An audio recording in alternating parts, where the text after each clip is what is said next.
Back to the Bristol 603, as was mentioned at the time, it was just detailing the engine, etc.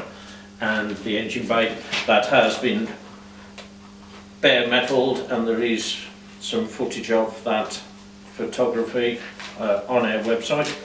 This is now a case of masking up the parts of the engine, because this was not ever intended to be a rebuild. So this is masking up the engine so that we can dust it in the blue colour that it was originally made with.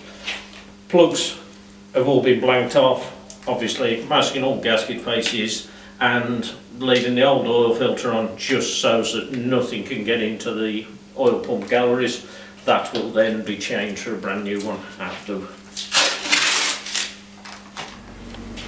There it is, all nicely painted now. We can just demask all the faces that the gaskets and machined items have to fit to.